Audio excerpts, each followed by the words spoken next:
It's a joy to be with you again and to be able to share some important truths with you, things that are taking place right now that are going to influence and shape your life. Together with me is a friend of mine. He's a pastor of a great church in Portsmouth in Great Britain. His name is Andy Elmes, and he's recently published a book called Breakfast of Champions. I just love the name of this book.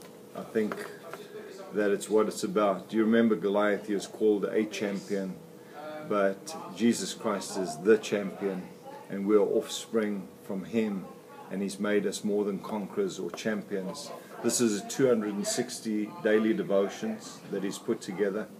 I'd like Andy to tell you a little bit about his book, how it came about, and some of the content. Okay, this is really interesting, this book. This is really out of the area of my life which I would call my weakness territory. Gideon was found hiding, and God stepped into the wine press, as you know in the account, and spoke to him of his apparent weakness, but started to speak to him about how he was really strong. And for me, my territory of weakness, the area I wanted to keep away from talking about with God, was education. Because when I left school, I pretty much left school before they asked me to leave. And I know today they have many different descriptions of learning difficulties. When I went to school, not so many years ago, you were just thick. And so I was with a thick bunch, and when the other teachers that took the students out to do maths, they left me and 3 others counting a dozen eggs. And we did that for months, only joking with that one. But yes, the area of my life I didn't really want to talk about was academics and writing and certain things. But you know, whenever God sees an area in your life that you consider an area of weakness, he'll always step into it, not with the intention of harming you or causing any pain, but to bring you victory, because God times you equals anything can happen, and you're powerful, even in the areas that you don't want to talk about. And this really was a journey for me with this book. But I started writing Breakfast of Champions when I was coaching a football player in the Middle East, and part of what I do as well as pastoring is I coach leaders. Football being soccer. Football. Yeah. When you kick the ball with your foot, football or soccer. And I was coaching a Christian player in the Middle East, and I was working with him and just trying to help him to see where God fitted into success and certain things. And during that time I said, I don't know what I'm going to do for you. I'll tell you what I'll do, I'll send you a verse each day and a thought. And so I started to send him just a random verse, and I called it Breakfast of Champions, and a random thought, just something that God had put on my heart. And I carried on doing that, gave it to a couple of other football players I was working with, a couple of businessmen, and really didn't know it was having any effect worldwide. I'd forgotten the impact of the internet. And then one day I didn't write it, and I got a phone call from the Bahamas, and a gentleman said, "Where's Breakfast of Champions?" Sorry, an email, "Where's Breakfast of Champions?" And I said, "Well, who are you?" And he said, "Well, I'm a businessman in the Bahamas, and I send it to 5 other businessmen in 5 other nations, and they give it to their teams." And at that moment, we realised that this thing called Breakfast of Champions, that was always intended for the empowerment of one, had gone around the world. And it was funny, at the end of his email, he put, "You might want to do something about your grammar." And so we took his advice, and I brought some of my staff on, and they started to correct my grammar, because apparently reading Breakfast of Champions was great for content, but you would be exhausted because I never gave you a moment to take a breath. And it was like reading the dictionary. It was a long poem about everything. And so I used to get my team to correct it, and we sent it out. And then all of a sudden the Christian radio channels and other people began to contact us, really desiring that we would turn these thoughts, these devotional thoughts, into radio shows, TV slots. And we were just amazed at the hand of God upon it. Then in the midst of that, I'd been writing for a while. I felt God step into my wine press, my territory of weakness, and say, "Begin to call yourself an author." And that was the area I didn't really want to talk about. I don't mind preaching, leading churches. And I said, "But God, don't I need a book to be an author?" And I was unaware of what I'd been doing, and God's master plan was that the first book I would write, I'd actually been writing, and it would be this devotional. And I said, "Surely you need a book to call yourself an author." And he said, "Did Abraham have a child?" When I asked him to call himself a father. And then I realised that God was asking me to, like Gideon, step by faith into but the identity His Word had spoken over my true potential. And so I did, and I just stepped out and started to call myself an author. I was just very grateful that God didn't change my name like He did Abraham's, and I wasn't walking around saying, "Hi, I'm no longer Andy Elmes, I am an author."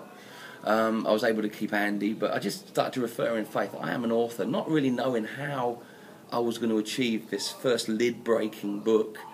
And all of a sudden, then God just spoke to my heart and said, "You've already written your first book, and it will be a published book." And then I realised that Breakfast of Champions, this devotional that we've been sending to football players and businessmen, just really wanted to live their best life and to see God big in their everyday situations.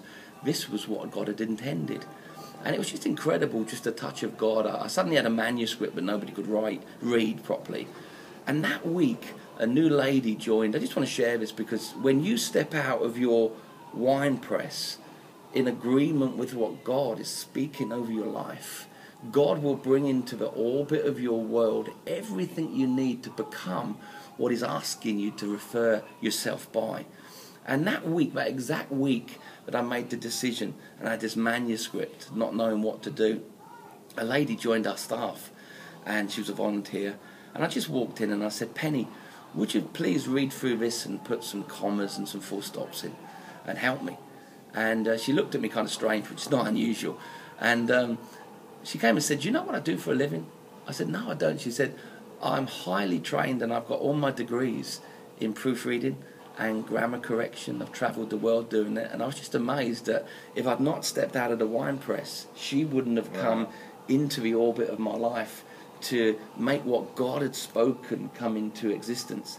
Awesome. So suddenly we had a readable manuscript that was blessing many people. I needed a publisher because God had not just said you're an author, He said you're a published author. And so I picked a publisher and I rang him up again thinking, how am I going to find a publisher? And I rang this publisher and I started to introduce myself. And I just want to share this because I sense a touch of God upon this. This is a devotional that's going to empower lives and go into homes and churches and business places, and already the impact it's had.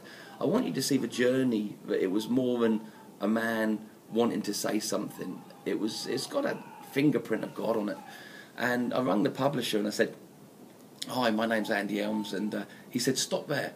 You don't know me, but I've been in 3 or 4 of your services and your meetings, and I've already agreed in my heart whenever I heard from you I would publish whatever you read." So in the course of a week, I'd stepped out of the wine press. God had brought my grammar help in, and so we followed this journey. I said to my wife, "This is incredible." But you know what? The day when they delivered Breakfast of Champions, we had it printed in the US and the UK. I said to my staff, I said, "Please, nobody open those boxes when they're delivered," because nobody knew what a step out of a wine press this was. And I can remember turning up with my wife and opening that first book and taking it out and seeing my face on it and touching it. And people just thought it was a good... But to me, supernaturally, this lid lifted off of my life. And I knew at that moment I stepped in to what God had said my potential was to be. And I left that wine press.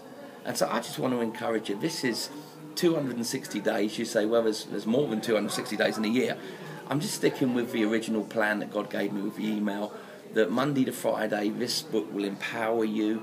It's full of church-friendly devotionals. Some devotionals, they tell you to go and sit in the corner and find your God space. This doesn't. This encourages you to be the best you can be, to see your God as He really is, but also to see the power of the church and to see your life. So pastors, if you want to get your teams reading this, it will throw them into greater. There's chapters like what are you chasing your leader, and Elijah and Elisha and certain things like that. So it's very church friendly.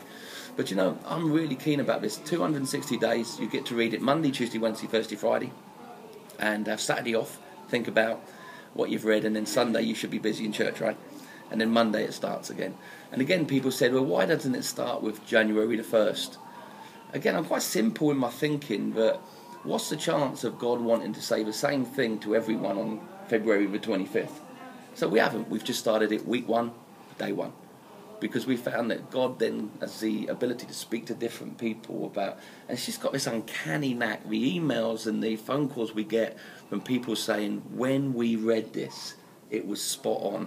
And I couldn't get that if I had a January 1st. So, yeah, we're really excited about it, and I'm just really excited that Dr. Leon is excited about it. And yeah, well, I read it when it was a manuscript, and That's I right. was really touched by it, and I've since sent it to all my students, all the churches related with me, and to all my partners. But I want to say this, that if you want to get a copy of this book, there's going to be a link on the screen. Go to it. It'll give you the information how to get in touch with it, whether in the UK or in the USA, Canada. And I want you to make use of this resource to build your life. Breakfast of Champions. This is better than Wheaties. It's going to raise your spirit man to be strong. Also, to all my pastor friends, I want to say, if you would like Andy to come and minister in your church, he's got a great work, great church, and many congregations, and touching a nation in a powerful way. And I know that your church will benefit from his ministry. It will expand you in your capacity for what God's got for your life, for your church. He's making church work without compromise. He's ministering in the dynamics of God's power. The worship is intense. Everything about it is excellent. You can greatly benefit from having Andy come to your church. Contact me, and I'm going to put you in touch with Andy. I want you to use this man in the US and in Canada, in the Caribbean. He'll be a blessing to you and to your congregation. I want you to get to me as soon as possible, because he's got a huge work, very large and busy ministry. So we want to slot you in as early as possible. Get in touch with us. Andy, it's been a joy to be able to share these days with you in your church, and to the quality of ministry and what you're doing. And this book has certainly shaped my life. I'm going to be reading it again. I've read it already as a manuscript, but I'm going to meditate in it. I'm going to take the time to work through it, and I want you to as well. Contact us, we'll help you. It's a joy again being with you, and what a wonderful time I've had with you, Andy. Thank you. God bless you. Dr. Leon has rocked our church. He came in and he's ministered to our leaders, and our United service when we bring our churches together for a celebration this morning with the main church. And you all know Dr. Leon, and to me it's a new and growing friendship. But what a blessing. He has stirred us, he has aggravated us to service, he has irritated us to pursue God's love, and we're just so blessed. We're so blessed. It's been wonderful. God bless you guys. Look forward to speaking to you soon again. God bless.